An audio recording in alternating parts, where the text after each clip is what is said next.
Hi. Am I speaking to John Hahn's assistant? Yeah? Do you think he has any D23 tickets lying around? Hey, can I maybe speak to Bob Iger? Yeah, CEO Bob Iger, I know. Ellen, please, you're my last hope. Please, do you have any spare D23 tickets? Please, Ellen, please. Welcome back to Neverland, where D23 2017 is now over. In case you didn't notice, there was a lot of it on the internet. Cool cosplays, amazing news. How do you miss something like this? But for those of you who did miss it, or who just kind of, noticed bits and pieces here and there, let me sum it up for you. Obviously, children's properties.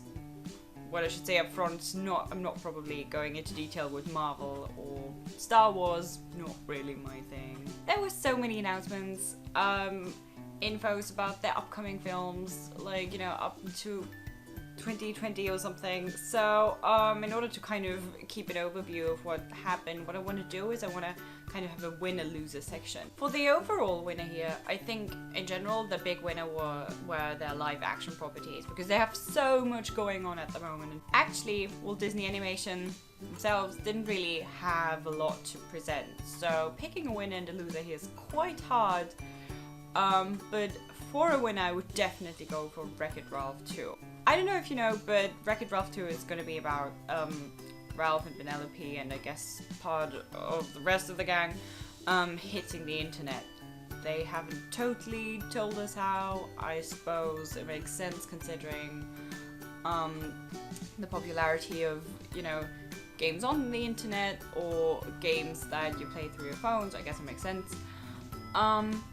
And one thing they do apparently in this film, as has been announced, is they go to the Oh My Disney website, which is a kind of like an official fan website from Disney and really exists, and they meet the Disney princesses. It's super interesting and I'm really excited, but it's also interesting in terms of business, because just, what an amazing idea to just have all the Disney princesses on screen. As for losers, and I mean some of you are going to be really mad at me about this, but I think the loser at D23 was kind of Frozen, or here specifically Olaf's Frozen Adventure, the new short film that they have coming out to, get people excited for Frozen 2 in like 10 years or whatever. I don't know. I don't think anyone actually cares that much. I mean, the last Frozen short was well received, I guess, and they played with Cinderella, which makes sense. This time they're playing Olaf's Frozen Adventure before Coco, which in and of itself is already kind of a problem child.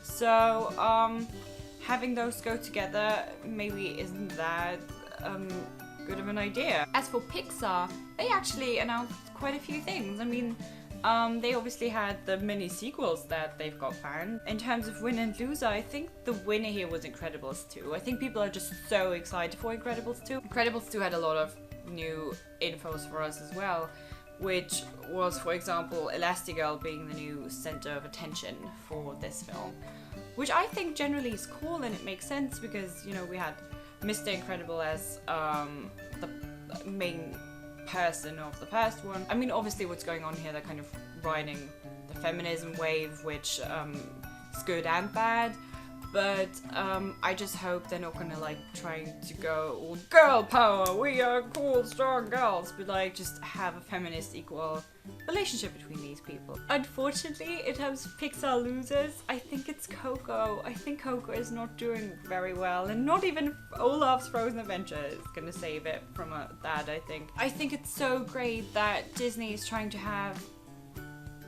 an ethnically diverse film with a good cast that represents the region. I don't know, just the hype's just absolutely not there. We've just recently had The Book of Life, which was a similar film and already well made. I wish it wasn't the case, and I think it looks like a lot of artistry is going into this and a lot of heart. And I'm really excited to see it. I just don't see that excitement from other people, and it's sad. Over to live action. Where do we start? There were so many, films that they just had to promote there. I mean, that panel was just all of Hollywood on stage, just, you know, every 5 minutes was like, oh, this star, oh, this star, oh, this star, from Oprah to Robert Downey Jr. To Daisy Ridley. I think the big winner there, though, and that is kind of surprising to me, was the Lion King, the live action Lion King. Apparently, and I mean, I just read this on Twitter, just like I read through reactions all throughout the day.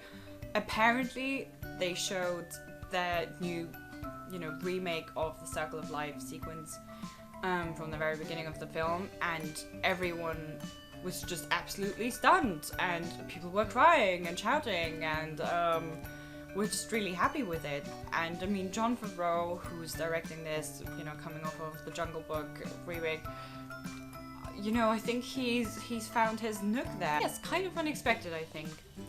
In terms of losers, were there any? Aren't they all just gonna make a lot of money? Yeah, probably, so who cares? I mean, I think there weren't any outright losers, but just the whole experience of D23, I think, is just not completely thought out yet. I think it's difficult to have so many properties right one after the other, just in one panel at the moment. I think that's just really tough. It's maybe not the best system. It's difficult to process all of this. They've got so many franchises and so many properties that just they have to promote, and doing it every other year is really tough, and it makes it hard to like have just a selection of films in the actual spotlight. At least reschedule the whole thing, not have like a whole live action panel, but maybe have a Star Wars one, a Marvel one, and then a general live action one. It just makes more sense to me. I realize it's more places to be throughout the day, but it's too much at the moment. Having said that, it was, as always, super cool. It's just so great to see all of these reactions on Twitter. I hope I can be there one day. I really need to. Let me know in the comments what bit of information you're really excited about and what movie you can't wait for. As always, you can like the video if you liked it, you can subscribe if you want to see more of me and children's entertainment, you can follow me on Twitter or on Tumblr for regular updates on my videos and children's media in general, and thank you so much for watching. Bye!